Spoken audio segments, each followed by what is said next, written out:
Computer overview అనమాట. మనకు overview structure ఎలా ఉంటుందంటే ముందు ఒక మీకు డయాగ్రామ్ చూస్తే తర్వాత మీకు విజువలైజేషన్ చేసుకోవడానికైతే బావుంటుంది. మైండ్‌లో విజువల్‌గా ఆలోచించుకుంటూ వింటారనమాట. ఫస్ట్ ఇన్‌పుట్ అనమాట. మనం మౌస్ ద్వారా గానీ, కీబోర్డ్ ద్వారా గానీ మనం ఇన్‌పుట్ అయితే ఇస్తాం. ఈ మౌస్ గానీ, కీబోర్డ్ గానీ సీపీయూ అంటే పెద్ద బాక్స్ ఉంటుంది గదా! మనకి కంప్యూటర్ దగ్గర. అదనమాట. అది సీపీయూ అనమాట. ఇందులో మదర్ బోర్డ్ ఉంటుంది. ఈ సీపీయూ ఈ మదర్ బోర్డ్ కనెక్ట్ అయి ఉంటుంది. ఆ సీపీయూ అంటే ఏం లేదండి, ప్రాసెసర్ అనమాట. చిన్న చిప్ అనమాట. అదే వర్క్ అంతా చేస్తుందనమాట. అది హీట్ తగ్గడానికి దానికి అన్నీ ఉంటాయి. వర్క్ చేసేది ఈ ప్రాసెసరే మెయిన్‌గా. ప్రాసెసర్ ఎంత ఫాస్ట్‌గా ఉంటే అంత మంచి పవర్‌ఫుల్ కంప్యూటర్ అనేది మనకు అర్థం అనమాట. మనకి ఇప్పుడు ల్యాప్‌టాప్‌లో గూడా ఈ ప్రాసెసర్, సీపీయూ, మదర్ బోర్డ్ అన్నీ ఇన్‌బిల్ట్‌గా మనకు వచ్చేస్తున్నాయి అనమాట చిన్నవిగా.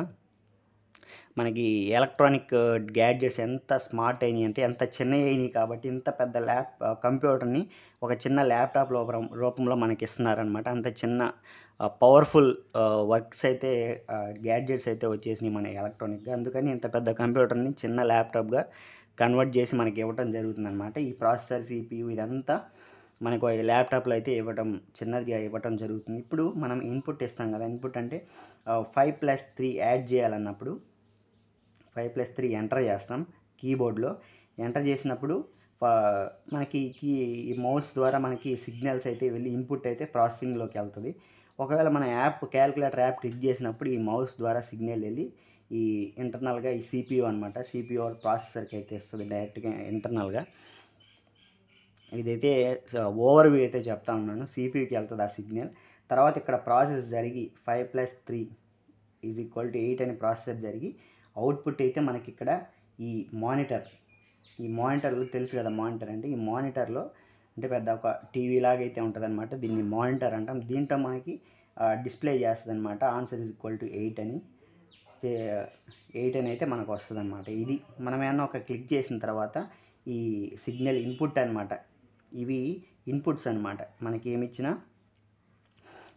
కీబోర్డ్, మౌస్ నుంచి ఇచ్చేవి మనం ఇన్‌పుట్స్ అనమాట. ఏదైనా క్లిక్ చేయటం గానీ, సాంగ్ ప్లే చేయటం గానీ, వీడియో క్లిక్ చేయటం గానీ, 5+3 ఇవ్వటం గానీ, ఏదైనా టెక్స్ట్, నేమ్ ఏదైనా ఇవ్వటం గానీ, ఇదంతా ఇన్‌పుట్ అనమాట. ఇన్‌పుట్ ఇవ్వంగానే మనకి సీపీయూలో ప్రాసెస్ అయ్యి, మనకి అవుట్‌పుట్ అంతా ప్రాసెస్ అయ్యి, ఈ సీపీయూ ప్రాసెస్ చేసి మనకు అవుట్‌పుట్ అయితే ఇందులో డిస్‌ప్లే చేస్తుందనమాట.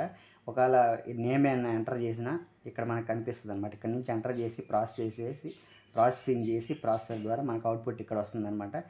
అవుట్‌పుట్ అయితే 8 మనం శ్రీనివాస్ అని ఎంటర్ చేస్తే శ్రీనివాస్ అని ఇలాగా నేమ్ అయితే వస్తది. అయితే ఏం ఎంటర్ చేసినా వస్తదనమాట. ఏదన్నా మనం ప్రింట్ చేసి మనకేమన్నా ప్రింట్ చేయమని క్లిక్ చేసి మనం పీడీఎఫ్ గానీ ఇచ్చామంటే ప్రాసెస్ చేసి ఆ సిగ్నల్ ప్రింటర్‌కి అయితే పంపించి ఇక్కడ ఇంటర్నల్ ప్రింటర్ మళ్ళీ ప్రాసెసింగ్ చేసి మనకు అవుట్‌పుట్ అనమాట జెరాక్స్ అయితే ఇస్తది. మళ్ళీ ఇక్కడ సాంగ్ ప్లే చేసామంటే ఇన్‌పుట్ ఇచ్చి సాంగ్ ప్లే చేయమని క్లిక్ చేస్తే అది ప్రాసెస్ చేసి అవుట్‌పుట్ అయితే మనకి ఈ స్పీకర్లకైతే మనకి సెండ్ చేస్తదనమాట. అప్పుడు మనకి స్పీకర్స్ అవుట్‌పుట్ అయితే ఇస్తాయి. ఇన్‌పుట్ కంప్యూటర్ అంటే ఏం లేదు. Input, processing, output. ఇన్‌పుట్ ఇవ్వడం, సీపీయూలో ప్రాసెసింగ్ చేయడం, అవుట్‌పుట్ ఇవ్వటం అనమాట. దీన్ని కంప్యూటర్ అంటారు. ల్యాప్‌టాప్ కంప్యూటరే, మొబైల్ కంప్యూటరే, ఈ స్మార్ట్ వాచెస్ కంప్యూటర్సే, అన్ని కంప్యూటర్సే. కాకపోతే వాటిని మనం గుర్తించడానికి రకరకాల పేర్లైతే పెట్టారు. ఇన్‌పుట్ తీసుకొని అవుట్‌పుట్ ఇచ్చే ప్రతి ఒక్కటి కంప్యూటరే. ఫర్ ఎగ్జాంపుల్ మనమే ఉన్నాము. అందరం మనుషులమే. కాకపోతే పేర్లు ఎందుకు పెట్టారంటే గుర్తించడానికి ఎవరెవరు ఏంటి అని చెప్పి. అదనమాట సింపుల్‌గా కంప్యూటర్ అంటే ఏందంటే ఇప్పుడు చూద్దాం. ఇదొక కంప్యూటర్ అనేది ఒక ఎలక్ట్రానిక్ డివైస్. ఇప్పుడు కంప్యూటర్ అంటే ఏందో చూద్దాం. కంప్యూటర్ అంటే ఒక ఎలక్ట్రానిక్ డివైస్.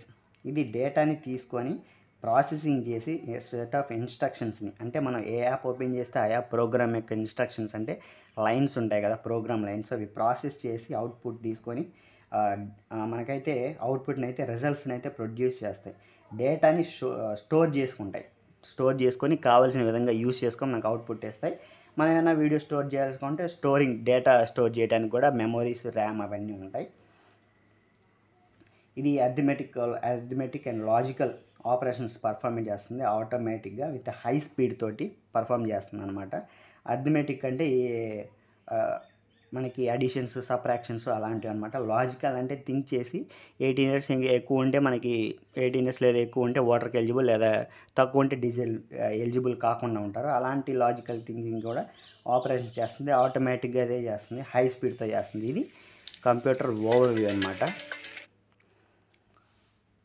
లాజికల్గా వేస్తుంది, అరిథమెటిక్ ఆపరేషన్స్ అయితే ఆటోమేటికల్గా వేస్తుంది విత్ హై స్పీడ్ తోటి. ఇది మనకి కంప్యూటర్ ఓవర్వ్యూ అనమాట, కంప్లీట్ ఓవర్వ్యూ అనమాట కంప్యూటర్ గురించి. ఇంకా నెక్స్ట్ వీడియోలో అయితే మనం కంప్యూటర్ ఆర్కిటెక్చర్ గురించి తెలుసుకుందాం. లోపల పార్ట్స్ ఎలా ఉంటాయి, ఇన్పుట్ ఇచ్చిన తర్వాత దేనికి వెళ్తుంది, మధ్యలో ప్రాసెసింగ్ ఏమేమి చేస్తాయి, అవుట్పుట్ ఎలా వస్తుంది, స్టోరేజ్ ఎలా తీసుకుంటుంది, ఒక క్లియర్ కట్ ఐడియా అండ్ డయాగ్రామ్తో సహా మీకు ఎక్స్ప్లెయిన్ చేస్తాను. Thanks for watching. ఇలాంటి మరిన్ని మంచి కంటెంట్ కోసం అయితే లైక్ చేయండి. ఎవరన్నా మీ సాఫ్ట్వేర్ ఫ్రెండ్స్కి కానీ ఏఐ నేర్చుకోవాలనుకునే వాళ్ళకి షేర్ చేయండి. ఇలాంటి ఇంకా మంచి మీరు ఏఐ గురించి నేర్చుకోవడానికి, సాఫ్ట్వేర్ ఐటీ గురించి మంచి ఇన్ఫర్మేషన్ కోసం ఏఐ నేర్చుకోవాలంటే, వెబ్సైట్స్ గురించి నేర్చుకోవాలంటే, మొత్తం డెవలపింగ్, కోడింగ్ పార్ట్, ప్రోగ్రామింగ్ నేర్చుకోవాలంటే సబ్స్క్రైబ్ చేసుకోండి. ఇలాంటి మంచి వీడియోస్ ఇంకా వస్తూ ఉంటాయి. మీరు ఏఐని కంప్లీట్గా చాట్బోట్ డెవలప్ చేసేంతరానికి చేయడానికి మొత్తం బేసిక్స్ మొత్తం కంప్లీట్గా అయితే నేను చెప్తాను.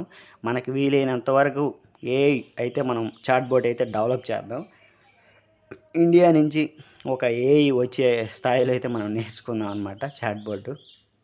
అది ఫైనల్గా. Thanks for watching. నేను మీ శ్రీనివాస్. మన ఛానల్ వచ్చేసి Srinivas RT web intelligence channel అనమాట. సబ్స్క్రైబ్ చేసుకోండి. Thanks for watching.